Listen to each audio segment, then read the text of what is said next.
Good afternoon, my dear friends. It's mid-first century.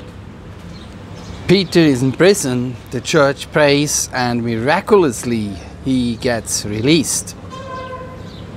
And it's unbelievable. Chapter 12, we read this of Acts, written by Dr. Luke, a travel companion of Paul. And it's a historic report. It's not an invented and a fabricated story by anyone, but it's mutually confirmed by the early church and the church fathers. Peter, James, John, Paul, Dr. Luke. King Herod is a historic figure. He is a puppet king for the Romans. About this time, verse 1, chapter 12, King Herod arrested some people who belonged to the church. He planned to make them suffer greatly. He had James killed with a sword. And you imagine, James, brother of Jesus, half-brother of Jesus. Look, it was also John's brother, son of Zebedee, gets killed very early on, while John lives to a 90 plus years and writes Revelation. Two brothers, close brothers, different fate, but they followed Jesus and they paid the price for it. Verse 3, chapter 12. Read in your own Bible. This is New International Reader's Version. In English, Herod saw that the death of James pleased the Jews. So he arrested Peter also. This happened during the feast of the unleavened bread.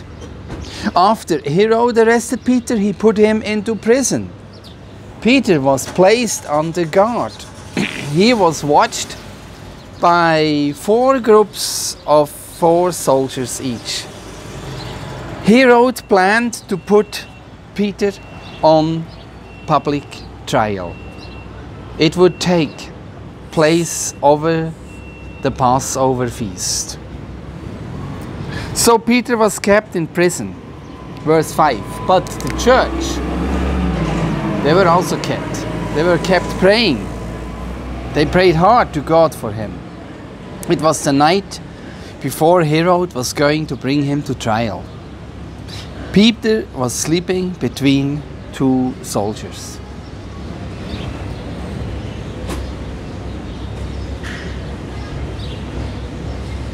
He wouldn't have something like this to drink, maybe even no food, but he had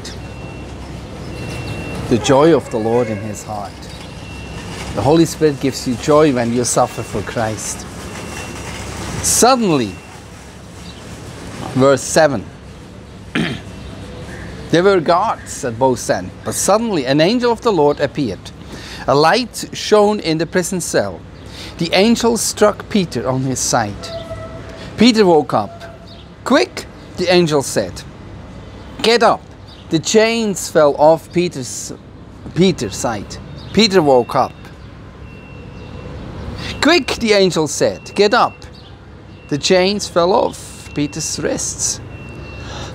Verse 8. Then the angel said to him, put on your clothes and sandals. Peter did so.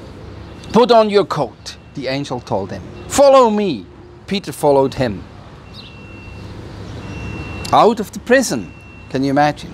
But he had no idea that what the angel was doing was really happening. He thought he was seeing a vision. Verse 10, chapter 12. They passed the first and second guards. Then they came to the iron gate leading to the city. It opened for them by itself. I've heard this sort of things only happening in China nowadays, where people are in prison, persecuted.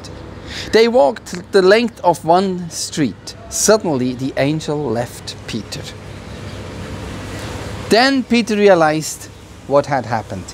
He said, now I know for sure that the Lord sent his angel.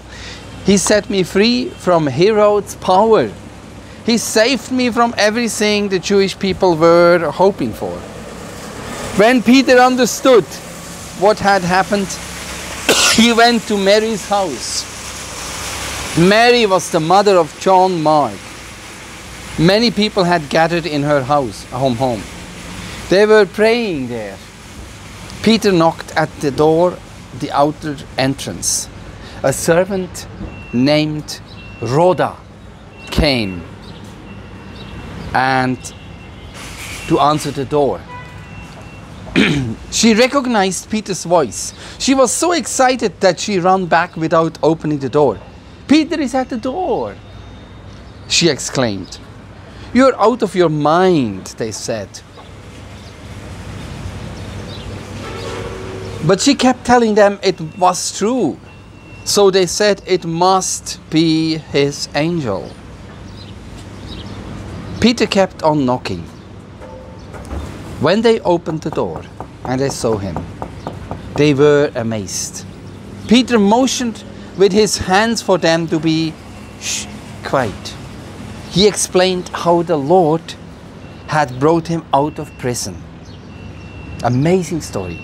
"Tell James and the others about it," he said. Then he went to another place. In the morning, the soldiers were bewildered. They couldn't figure out what had happened to Peter. So Herod had them look everywhere